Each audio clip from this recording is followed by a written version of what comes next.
সংগ্রাম ছিল, আপনারা 17 বছর চেষ্টা করেছেন, হয়তো আরো 34 বছর লাগতো আর কি। এটা কিন্তু খালেদ ভাই আপনি বলতে পারেন না, কারণ 17 বছর ব্যাপী আমরা অবিরাম আন্দোলন করেছি। আমরা সেই 12 সাল থেকে উল্টা সাইড থেকে দেখতে পারি যে বিএনপি হঠাৎ করে ওদেরকে বলতে থাকলো যে তোমরা খালি গোলটা দিছো, বাকি সবকিছু আমরা তৈরি করছি, তোমাদের বিএনপি বলা আগে শুরু করছে না। এটা একটা ন্যারেটিভ, এটা একটা ন্যারেটিভ কেউ বানিয়েছে। কিন্তু আমাদের বক্তব্য হলো যে আমরা 12 সাল থেকে এই সরকার যখন ফ্যাসিবাদে পরিণত হলো, 18 সালে যখন মাফিয়ায় পরিণত হলো, আমরা 12 সালে জনগণকে ঐক্যবদ্ধতার জন্য দেখেছি, কেউ আসছে কেউ আসেনি। 18 সালে দেখেছি কেউ আসছে কেউ আসেনি। 24 সালে যখন সবাই আসলো, তখন আমরা ফাইনালি হাসিনাকে বিদায় করতে সক্ষম হলাম। এখন এই দেখতে পাচ্ছি এরকম দেখেন, এটা জুলাইয়ের গণ অভ্যুত্থান, কিন্তু এই জুলাইয়ের গণ অভ্যুত্থানের পিছনে যে দীর্ঘ 17 বছরের মানুষের সংগ্রাম, রক্ত ক্ষয়, লড়াই, সংগ্রামের যে ইতিহাস রয়েছে, সেই ইতিহাসটিকে ভুলে গিয়ে একটি বাইনারি কনফিউশন তৈরি করেছে যে 17 বছর না বাংলাদেশ কাঁপানো 34 দিন, এটা একটা বলেছে। আর একটা বলছে যে কে মাস্টার মাইন্ড, তারপরে বলছে যে ছাত্ররা আমাকে নিয়োগ করেছে।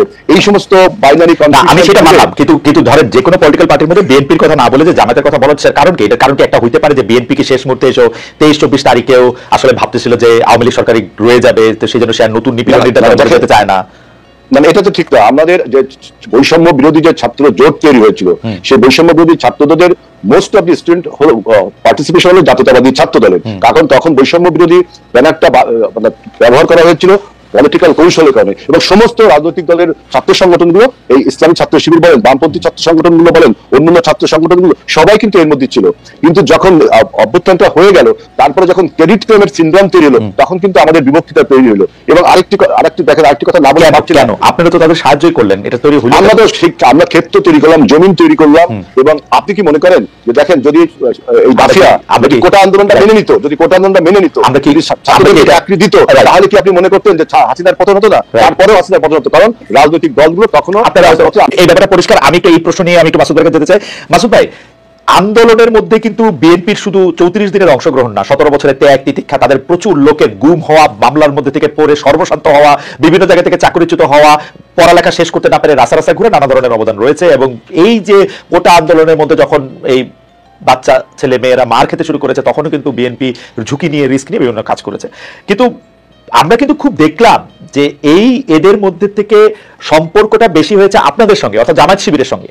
আমরা দেখলাম যে প্রত্যেকটা শিক্ষাঙ্গনে জামায়াতের কথা মতো বা জামায়াত যাদেরকে নিয়োগ করতে চায় সেই রকম ভিসি, প্রক্টর, প্রভিসি সেরকম আসতেছেন। স্বাস্থ্য ক্ষেত্রে আমরা দেখতেছি যে জামায়াতের দেয়া লিস্ট দিয়ে বিভিন্ন জায়গায় গুরুত্বপূর্ণ জায়গায় এটি পদায়ন হচ্ছে। তারপরে কিছুদিন পরে আমরা দেখলাম সমন্বয়করা ওপেনলি বলতেছেন যে জামায়াত শিবিরই আসলে আমাদেরকে এখানে সাহায্য করেছে। সমন্বয়কদের মধ্যে আপনারা উল্লেখযোগ্য অংশ দেখলাম যারা স্লিপিং এজেন্ট হয়ে ছাত্রলীগের মধ্যে ছিল। এটাকে আপনি কিভাবে দেখেন? যে আপনি কি মনে করেন জামায়াত শিবিরের নেতৃত্বে যদি এই আন্দোলন হতো তাহলে আন্দোলন সফল হতো? ধন্যবাদ খালেদ ভাই। দুটো বিষয়, একটা হচ্ছে প্রথমত আমাদের সংগঠনের পক্ষ থেকে আমরা প্রথম থেকে বলে আসছি যে এই 2024 সালের জুলাই আগস্টের যে গণ অভ্যুত্থান, এটা কোন একটা দলের ক্রেডিট, যে থানা থেকে, বিভাগ থেকে, ডিস্ট্রিক্ট থেকে, ঢাকা সিটিগুলো থেকে, এবং তাদের পাশে দাঁড়ানোর প্রত্যেকটা ইস্যুতে আমরা বলেছি যে যারা শহীদ হয়েছেন তারা আমাদের দলের বা ব্যক্তির বা কোনো গোষ্ঠীর সম্পদ না, তারা হচ্ছে দেশের সম্পদ। সেকেন্ড থিং হচ্ছে, দেখেন আপনি খেয়াল করবেন যে আমাদের এই জুলাই আগস্টের গণ অভ্যুত্থানের পরে আজকে যে নারীটা তৈরি হয়েছে, সেখানে বলা হচ্ছে বিশ্ববিদ্যালয়, মেডিকেল এগুলোতে জামাত ইসলামী, ইসলামী ছাত্র শিবিরের কোনো প্রাধান্য বা জামাতিকরণ বলে একটা কথাও এখন কেউ কেউ বলছেন। এটা খুব দুর্ভাগ্যজনক এ কারণে যে আমি একদম তালিকা করে আপনাকে বলতে পারবো যে ঢাকা বিশ্ববিদ্যালয়ে একজন একাডেমিশিয়ানকে দেওয়া হয়েছে, এর বাইরে প্রত্যেকটা বিশ্ববিদ্যালয় একদম ধরে ধরে বিএনপি সমর্থিত যারা, তাদেরকে সেখানে ভাইস চ্যান্সেলর সহ তাদেরকে বসানো হয়েছে। তো আমি একটা কথা বলি, কেউ জামাত করে কিনা গুরুত্বপূর্ণ, সেটা তো আমরা 15 বছর পরে জানতে পারবো। কারণ এই যে ধরেন সমন্বয়কদের মধ্যে যারা জামাত করতো, সেটা তো আমরা এখন জানতে পারতেছি। বা মানে যে জামাত শিবির একটু স্লিপিং এজেন্ট হিসেবে থেকে যায় দলের মধ্যে। না, জামাত স্লিপিং এজেন্ট হিসাবে থাকার প্রশ্ন না, প্রশ্নটা হচ্ছে বৈষম্য বিরোধী ছাত্র আন্দোলনে আসলে কেউ তো ব্যানার নিয়ে দাঁড়ায়নি, এবং দাঁড়ানোটা তারাও প্রয়োজন মনে করেনি, অন্য ছাত্র সংগঠন কেউ এটা ঠিক মনে করেনি যে এখানে আমরা বৈষম্য বিরোধী ছাত্র আন্দোলন, ছাত্র জনতার একটা যৌথ অভ্যুত্থানের মাধ্যমে সরকারকে পতন ঘটানোটা টার্গেট ছিল। সুতরাং সেখানে স্লিপিং অথবা আপনি শহীদ দুটো কোনোটাকেই তো আপনি এখানে আইডেন্টিটি করার দরকার নাই, কারণ প্রয়োজনই তো হয় নাই।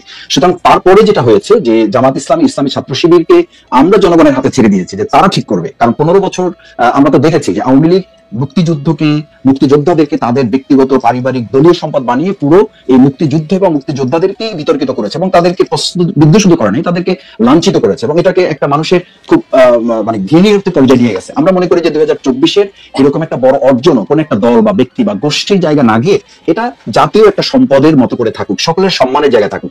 এরপরে যদি কোনো ব্যক্তি এই 2024-এর যে গণ অভ্যুত্থানের যে আমি আগেটা একটু জিজ্ঞেস করি, মুক্তিযুদ্ধটা কি থাকা উচিত তাহলে? মুক্তিযুদ্ধটা দেশের মানুষের সম্পদ। আপনি বলছেন যে আওয়ামী লীগের সম্পদ, আওয়ামী লীগ এটাকে নিজস্ব সম্পদ করতে চাইছিল, কুক্ষিগত করতে চাইছিল। আপনারা তো আওয়ামী লীগের যে ন্যারেটিভ ছিল যে ওরা না থাকলে কি হবে সেটা প্রমাণ করার জন্য তো মানে ব্যস্ত হয়ে গেছেন আমি দেখতে পাচ্ছি। ইসলামিক ছাত্র শিবিরের এটাকে প্রত্যাহার করা হয়েছে প্রকাশনটা, কিন্তু আমি ইসলামিক ছাত্র শিবিরের সেক্রেটারিকে নিজের মুখে বলতে শুনছি যে এটা কেন জাস্টিফাইড আসলে ওইটা এখানে থাকার জন্য। আপনি জানেন যে এটার মধ্যে থেকে ও নিজের মুখে উনি বলছেন টেলিভিশনে যে এটা একটা ধারাবাহিকতার একটা অংশ, একটা লেখক এটা মনে করছেন, আমাদের মধ্যে থেকে এটা এরকম নানা ধরনের এটার মধ্যে এটা হয়। এবং সে বক্তব্য কি ছিল? মুসলমানরা ভুল পথে গিয়ে মুক্তিযুদ্ধ করছে, আল্লাহ মুসলমানদের হেদায়েত করুক বা এটা ভালো হোক, তাই তো? না, এখানে তো প্রাসঙ্গিক তো বিষয়, এটা অন্যদিকে আপনি গেলেন। সেটা মুক্তিযুদ্ধটা নিয়ে আপনাদের অবস্থা কি ক্লিয়ার আছে ভাই? আমাদের ক্লিয়ার হচ্ছে যে আমি বলেছি যে মানে এই কথাটা তো ঠিক যে মুক্তিযুদ্ধ এবং মুক্তিযোদ্ধাদের মতো এত সম্মানিত এই জায়গাটাকে আওয়ামী লীগ এটাকে বিতর্কিত প্রশ্নবিদ্ধ করেছে এবং একটা নিন্দনীয় জায়গায় নিয়ে গেছে তাদের দলীয় সম্পদের উপর। আমি যেটা বোঝাতে চাইছি আপনাকে, প্রথম কথাটা আমাদের ন্যাশনকে আমাদের মেসেজটা তো ক্লিয়ার করতে হবে। আমরা বোঝাতে চাই যেটা যে 2024-এর এই অর্জনটাও যেন আমরা কোনো ব্যক্তি, দল, গোষ্ঠী, রাজনীতির কোনো মার প্যাচে এটা যেন বিতর্কিত না হয়, এটা যেন প্রশ্নবিদ্ধ না হয়। সেই জায়গায় 1971 সালে বাংলাদেশ জামাত ইসলামীর অবস্থান আমরা বহুবার প্রকাশ করেছি, বহুবার পরিষ্কার করেছি। আমরা আমাদের কথা স্পষ্ট করেছি যে দেশের স্বাধীনতা সার্বভৌমত্বকে ধারণ করে বাংলাদেশ জামাত ইসলামী, ইসলামী ছাত্র শিবির তার রাজনৈতিক কর্মকাণ্ড পরিচালনা করে এবং সেই কারণে আপনি দেখেন যে 2024-এর এই গণ অভ্যুত্থানের মাত্র কয়েকদিন আগে আমাদেরকে নিষিদ্ধ করা হলো। কাউকে নিষিদ্ধ করা আমাদের করা হলো এই কারণে যে তখনকার আন্দোলন সংগ্রামে বাংলাদেশ জামাত ইসলামী, ইসলামী ছাত্র শিবিরকে সরকার এবং তৎকালীন গোয়েন্দা সংস্থার রিপোর্ট অনুযায়ী তাদের কাছে মনে হয়েছে দেশপ্রেমের সামগ্রিক চেতনাটাকে বাংলাদেশ জামাত ইসলামী, ইসলামী ছাত্র শিবিরের লোকেরা ধারণ করে এই কাজটা করছে। আর ছাত্র শিবির তার ছাত্র সংবাদের প্রকাশনা যেটা করেছে এটা একটা বিচ্ছিন্ন ঘটনা। আমি মনে করি যে তাদের এখানে একজন গবেষক একটা লেখা লিখেছে এবং তারা এটা পরে যখন বুঝতে পেরেছে বা এটা তাদের নজরে এসেছে, আমি একটু খালি আমি বলছি যে যখন তাদের নজরে এসেছে তারা প্রত্যাহার করেছে এবং এটার জন্য তারা দুঃখ প্রকাশ করেছে। জি জানাব, এখন আমি যদি আপনাকে আরো ধরি যে এটা তো এই নেগেটিভটাকে যদি আপনি ওভাবে নেন, আমি